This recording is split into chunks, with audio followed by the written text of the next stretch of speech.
Ô glória, a paz do Senhor Jesus a todos. Boa noite, a paz do Senhor Jesus, shalom. Deus abençoe a tua vida nessa noite de quarta-feira. Eu tenho uma palavra da parte de Deus para o teu coração, em nome de Jesus. Mas antes de eu trazer essa palavra, eu quero estar lendo um trecho da Bíblia que se encontra no livro de Efésios, capítulo número 2, que diz assim: Portanto, pela graça sois salvos, por meio da fé.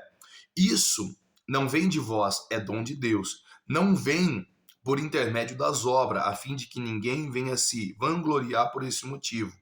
Pois somos criação de Deus, realizada em Cristo Jesus, para servirmos em boas obras, a quais Deus preparou no passado, para que a gente viesse realizar hoje. Glórias a Deus.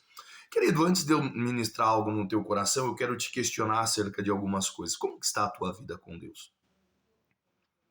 Como que está a tua vida devocional para com Deus? A tua vida de oração, de propósito? A tua vida nos cultos, dentro de uma congregação? Como que está a tua vida com Deus em si? Reflita acerca disso. Querido, nós estamos diante de um texto muito lindo e muito poderoso, aqui de Efésios 2, que fala que nós somos salvos através da graça. O que é graça? É favor imerecido, meu irmão. A palavra de Deus diz que nos mostra, desde a antiga aliança até o Novo Testamento, do plano salvífico do nosso Senhor Jesus Cristo para salvar a humanidade através da vida dele. Querido, a salvação nada mais é do que um resgate pago por algo, por alguém.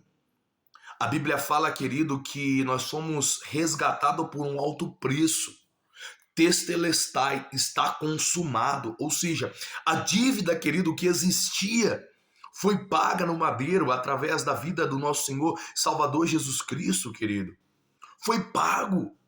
A cédula de acusação que havia contra mim e contra a tua vida foi anulada em Cristo Jesus. Por isso que no livro de Efésios está dizendo: ei, portanto, pela graça sois salvo. Ou seja, querido, nós humanos, nós seres humanos, nós homens, não teríamos e nem temos recurso suficiente para pagar a nossa salvação. Ou seja, para anular a dívida que havia. Mas o nosso Jesus, ele desceu sobre essa terra, habitou no meio dos homens, pagou o preço, pagou a dívida, querido, com o teu próprio sangue. Por isso essa graça. Graça é favor imerecido. Nós não merecíamos essa graça. Nós não merecíamos esse perdão. Nós não merecíamos esse amor, querido. Mas a palavra de Deus diz que pode uma mãe abandonar o teu filho. Todavia eu, o Senhor, jamais vos abandonarei. Querido, ele tem prazer de ter você como filho, de naquele grande dia dizer: bendito do meu Pai, entrar no gozo celestial. Esse é o prazer do nosso Deus. O Senhor, ele não tem prazer de punir. O Senhor, ele não tem prazer, meu irmão, de condenar ninguém. Mas a palavra de Deus diz que hoje ele é o nosso advogado que intercede diante de Deus pela mim e pela tua vida, querido. Mas naquele grande dia, querido, ele será o juiz. A palavra de Deus diz que todo homem é necessário que passe uma vez pela morte. E depois da morte, o juízo final. Ou seja, querido, todos nós iremos passar pelo juízo, mas naquele grande dia ele será o juiz, não será o advogado. E olha o que diz mais o texto: portanto, pela graça sois salvo, por meio da fé. Ou seja, querido, porque a palavra de Deus diz que pela fé nós somos salvos. Porque todo aquele que crê que Jesus Cristo é o Senhor para a glória de Deus, será salvo. Ou seja, precisa crer. Querido, porque para nós se chegar a Deus, nós precisamos crer que ele é o autor e consumador da nossa fé em Cristo Jesus. Porque a palavra de Deus diz mais: porque sem fé é impossível agradar a Deus. Ou seja, querido, nós aprendemos duas coisas aqui. Primeiramente, é a graça do nosso Senhor Jesus Cristo. E a segunda é a fé em Cristo Jesus, que nos resgatou do pecado, do lamaçal, da morte, querido.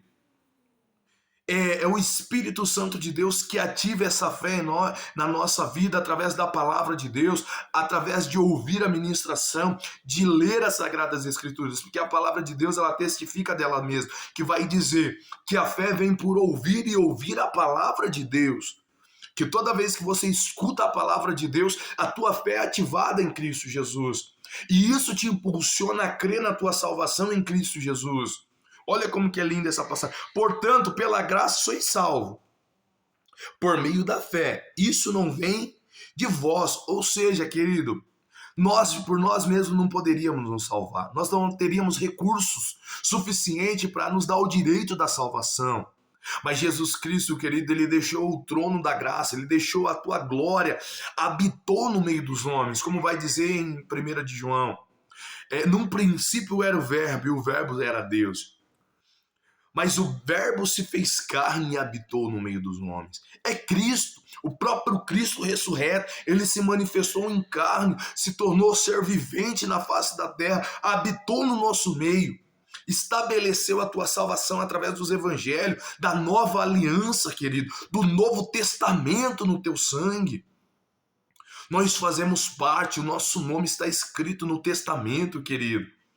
Ele pagou o preço, ele anulou a dívida que havia contra nós para te dar o direito da salvação. Se alegre com isso, crie expectativa de glória. Ei, almeje pelo arrebatamento, almeje pelo céu, almeje pelas ruas de ouro, querido.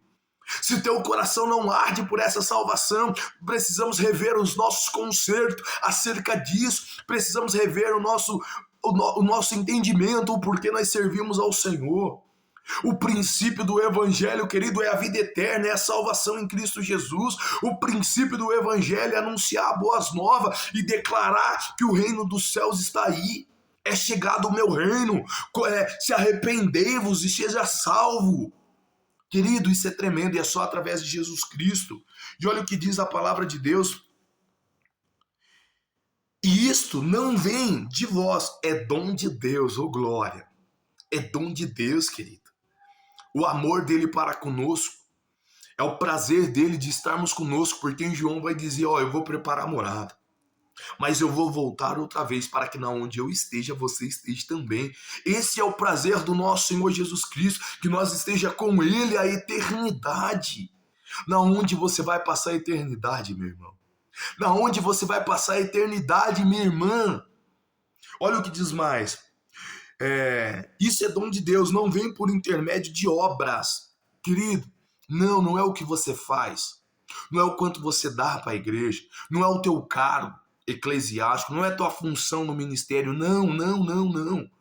Eu sou batizado em línguas estranhas, Não, isso não te gabarita, isso não te dá livre acesso à salvação. Eu sou ministro, eu sou... Ei, querido, não. É através da graça e da fé, querido. O teu cargo eclesiástico não te dá passagem liberada ao céu. O teu dom não te dá passagem livre ao céu. Não, querido. É uma vida de santidade, de temor, debaixo da graça e com a fé em Cristo Jesus que nos dá a vida eterna. Esta é a palavra. Este é o poder do evangelho que transforma, que muda, que restaura. Porque a palavra de Deus diz mais, crê no Senhor Jesus Cristo e será salvo tu e tua casa. Tudo é mediante a fé em Cristo Jesus. E como que nós ativamos a fé, Daniel? Mediante a palavra de Deus, porque a fé vem por ouvir a palavra de Deus. Medite nas Sagradas Escrituras, leia as Sagradas Escrituras, escute as Sagradas Escrituras, para que a tua fé venha estar ativada em Cristo Jesus, meu irmão. E olha o que diz mais. Não vem por intermédio das obras, a fim de que ninguém venha se vangloriar por esse motivo, hein, meu irmão? Então não é cargo, não é o que você faz, não é o que você entrega, não é o teu dízimo, não é a tua oferta, não, nada disso. É Cristo Jesus. Ele é o autor da nossa salvação, mediante a fé e através da graça que nós não merecemos. E olha o que diz mais. Pois somos criação de Deus, realizada em Cristo Jesus, para servirmos em boas obras. Olha que coisa linda. Mas Daniel, você está falando que a salvação não é através de obra para que ninguém se vanglorie. Mas o verso de número 10 diz assim, pois somos criação de Deus, realizada em Cristo Jesus para servirmos em boas obras. Querido, todo aquele que é salvo em Cristo Jesus, ele quer fazer a boa obra. Ou seja, nós não fazemos a obra para ser salvo. Nós somos salvos e fazemos boas obras em Cristo Jesus. Porque se eu te perguntar se tem fé e você me disser que sim, eu vou te perguntar, cadê as tuas obras? Porque quando nós somos salvos em Cristo Jesus, querido, nós se tornamos nova criatura em Cristo Jesus, nós passamos a ser filhos de Deus. Então não podemos ter as mesmas atitudes, não podemos fazer as mesmas obras. Então as nossas obras acompanham a nossa vida de salvação em Cristo Jesus. Então entenda isso. Ei, eu não faço obra para ser salvo. Eu sou salvo e faço boas obras, porque quando você crê em Jesus Cristo e crê na tua salvação, que Ele pagou o preço, que Ele morreu e antes ressuscitou e está na destra de Deus, na direita de Deus, você crê, querido, nisso, as tuas obras são mudadas, as suas atitudes são mudadas. Não tem como nós dizermos que somos salvos em Cristo Jesus. Ei, não tem como dizer que nós acreditamos no Senhor Jesus Cristo, não tem como nós passar pelas águas, se batizar e permanecer nas mesmas práticas, querido. Porque a palavra de Deus diz, querido, que quando nós se arrependemos, porque aquele que se arrepende e deixa, alcança misericórdia, diz a palavra de Deus. Ou seja, primeiro vem um arrependimento, o Senhor nos alcança com a tua graça, com a tua misericórdia, e nós deixamos, ou seja, as nossas obras são mudadas, porque agora nós somos feituras de Cristo para a salvação. Então, guarde isso no teu coração. Ei, você não faz as obras, você não trabalha na obra, você não faz uma caridade, você não entrega o teu dízimo, a tua oferta, você não canta no louvor, você não prega alguma coisa em algum lugar para ser salvo. Negativo. Você é salvo para fazer a obra do Senhor. Você é salvo para pregar o evangelho e mostrar para todo este mundo que é possível viver em santidade. Amém? Guarde essa palavra no teu coração. Você é salvo em Cristo Jesus, mediante a graça e através da fé. Amém? Que Deus abençoe, que essa palavra venha a ser edificante. E se de alguma maneira essa palavra falou com você, meu irmão, compartilhe em nome de Jesus, porque eu creio que essa palavra irá falar com muita gente. Fica com Deus. Ô glória!